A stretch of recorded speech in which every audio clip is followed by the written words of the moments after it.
জ্বর হলে কখনো কোনো সলিড ফুড খাওয়াবেন না, কখনো কোনো সলিড ফুড খাবেন না। জ্বর হলে লিকুইড বা সেমি লিকুইড ফুড খাবে, কখনো সলিড ফুড খাবে না জ্বর হলে। নাম্বার 2, জ্বর হইলে খিদা লাগাটাকে খুব ইম্পর্টেন্ট ভাবে দেখতে হবে। খিদা লাগা, পেটে খিদা লাগলে খাবে, না খিদা লাগলে খাবে না। সলিড ফুড খাবেন না, যে ভাত যেগুলো চাবায় খেতে হয়, লিকুইড এবং সেমি লিকুইডটাতে যাবে। ধরেন পাতলা খিচুড়ি, যেটা চামচ দিয়ে গিলে খাওয়া যায়, এই ধরনের খাবারগুলোকে রাখবেন। 2 হচ্ছে আপনার খিদা লাগতে হবে। জ্বর হইলে যখন পেটে খিদা লাগবে তখন খাবেন। মুক্তিতাতীত অবস্থায় বা খিদা নাই, অরুচি, আমরা দেখছি আপনাদের জ্বর হইলে এমন হয়, তখন খাবেন না। তখন জ্বর হইলে সবচেয়ে ভালো একটা ওষুধ হচ্ছে আপনার গরম পানি, উষ্ণ পানি খান। একটু পরপর যখন আপনার প্রয়োজন হবে 1-1.5 ঘন্টা 2 ঘন্টা পরপর উষ্ণ পানিটা খাবেন। উষ্ণ পানি খেলে আপনার ডাইজেশনটা ইমপ্রুভ করবে জ্বর হলে। জি,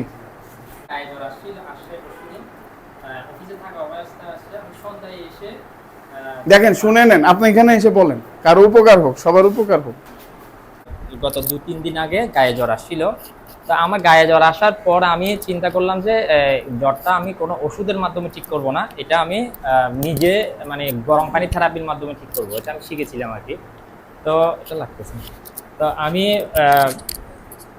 অফিসে দুপুরে আমার গায়ে জ্বর আসছিল। তো আমি সন্ধ্যায় অফিস থেকে আসার পর 1 বোল গরম পানি নিলাম। আমার ওয়াইফকে বললাম যে আমার একটু গরম পানি দাও। তো গরম পানি নিলাম, এটা 40 ডিগ্রি সেলসিয়াস বা আমি যতটুকু পাতে সহনীয় হয় ওভাবে ওটা আমি নিলাম। নিয়ে আমার হাঁটুর গোড়ালি পর্যন্ত আমি পানিতে দিয়ে বসে থাকলাম।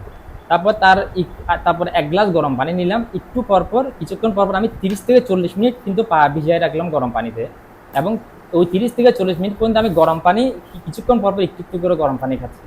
তা পানি যখন দেখলাম একটু ঠান্ডা হয়ে আসছে, আমি আবার পাটা উঠাই, আবার গরম পানি, ওই গরম পানি ওই সহনীয় পর্যায়ে যাতে থাকে ওইটা স্টেবল রাখার জন্য আমি ওভাবে করলাম।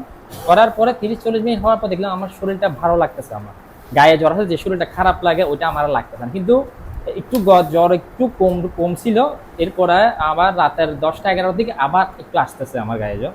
তা আবার আসতে যখন আবার রাতে আমি 11টার পর থেকে আবার সেম জিনিস আমি আবার শুরু করার পর আমার এটা আবার থেরাপিটা দেওয়ার পর কিন্তু জ্বর একটু বেড়ে গেছে।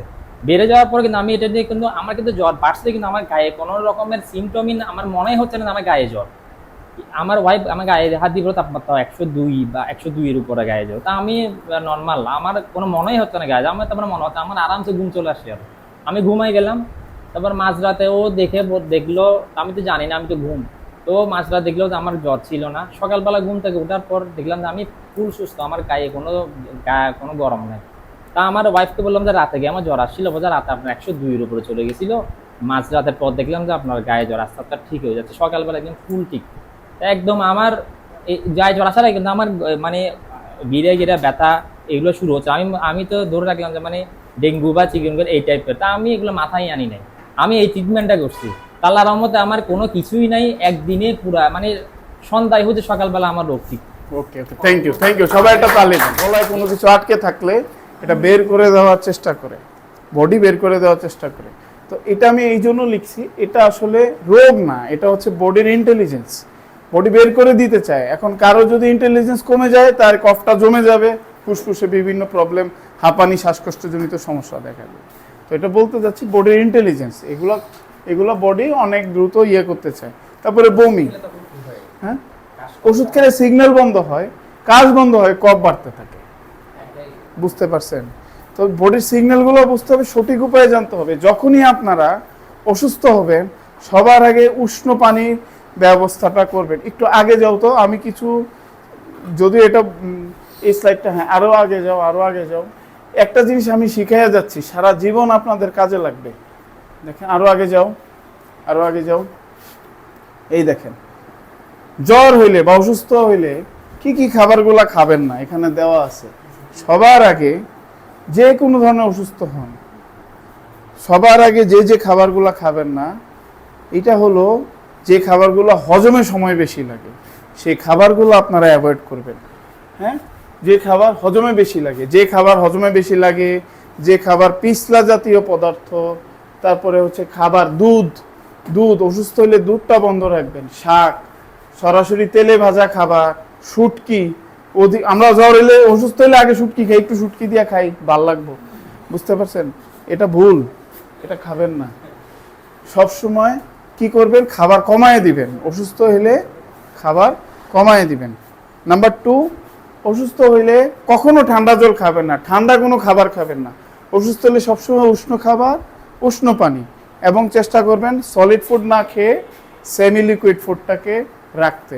3, অসুস্থ হলে কখনো মাংস খাবেন না, মাংসের বদলে মাংসের স্যুপ খাবেন। স্যুপ, মাংসের স্যুপ কিভাবে রান্না করতে হয় এটা আজকে জেনে নেন। মাংসের স্যুপ হচ্ছে, মানে অসুস্থ মানুষদের জন্য মাংসের স্যুপ হচ্ছে 1.5 লিটার পানি নেবেন, 100 গ্রাম ছোট ছোট ছোট ছোট রানের পিস রাখবেন। এটা যে কোনো মাংস হইতে পারে, সমস্যা নেই, রানের পিস রাখবেন। তারপরে আপনার যতটুকু মশলা টশলা দেওয়ার এটা দিলেন, অল্প অল্প করে দিলেন, বেশি না, অল্প অল্প করে দিবেন। তারপর এটা 3 গুণ ফুটাইতে হবে, মানে 1.5 লিটারকে 500 ml নিয়ে আসার পরে এটা ছেঁকে এই স্যুপটা সারাদিন অল্প অল্প করে খাবেন। এখন এখানে অনেকে ভেজিটেরিয়ান আছে, মানে যারা মাংস খায় না, তাদের ক্ষেত্রে আপনারা সবুজ মুগ ডালের স্যুপ খাবেন। সবুজ মুগ ডাল একই প্রক্রিয়া, 1.5 লিটারকে 500 ml করবেন এবং স্যুপ করে খাবেন। সবুজ মুগ ডাল, ছিলকাযুক্ত মুগ ডাল, সাদা মুগ ডাল হবে না, হলুদ মুগ ডাল হবে না। সবুজ মুগ ডাল কে কে দেখছেন, হাত তুলেন তো। না, সবাই দেখে নাই, দেখেন। হ্যাঁ, সবুজ মুগ ডাল, সবুজ মুগ ডাল খুব কম মানুষ দেখছে। যদি আপনারা চান, কৃষক ভাইয়ের কে আছে, আপনি ম্যানেজ করে দিন, ওনার সাথে যোগাযোগ করেন, উনি ম্যানেজ করে দিবে আপনাদেরকে সবুজ মুগ ডালটা। এই ডালটা খাবেন, এই ডালটা কোনো ক্ষতি হয় না। অন্যান্য সব ডালে, যারা নিরামিষভোজী বিশেষ করে, এদের প্রচুর গ্যাসের প্রবলেম হয়, আমি জানি ভালো করে, এবং এটা ডাল থেকে হয়, ডালে গ্যাস ফর্ম করে, কিন্তু সবুজ মুগ ডাল কোনো গ্যাস ফর্মেশন করে না। সবুজ মুগ ডালটা খাবেন। তো ডিম যদি খান অসুস্থ অবস্থায়, একটু ভালো হইলে, একদম শুরুতে খাবেন না, একটু ভালো হইলে ডিম খেলে হাফ বয়েল এগ খাবেন, ফুল বয়েল এগ না, আধা সিদ্ধ ডিমটা খাবেন। তারপরে পান্তা ভাত, প্রেসার কুকারে রান্না করা ভাত, এগুলো অ্যাভয়েড করবেন অসুস্থ হইলে পরে। আপনারা চেষ্টা করবেন খোলা পাত্রের ভাতটা খেতে এবং নরম করে খেতে। বড় মাছ অ্যাভয়েড করবেন অসুস্থ অবস্থায়। খাবেন কি, রুই মাছ। রুই মাছ খুব সহজে হজম হয়, রুই মাছ এবং যে কোনো ছোট মাছ, রুই মাছ এবং ছোট মাছ। কাঁচা শাকসবজি কখনো খাবেন না, সালাদ টালাদ এগুলো কখনো খাবেন না। যদি সবজি খান, শাকসবজি খান, অবশ্যই রান্না করে খাবেন। নেক্সট, একদম শেষে চলে যাও। প্রেসার কুকারে রান্না করা ভাত খাওয়া যাবে না।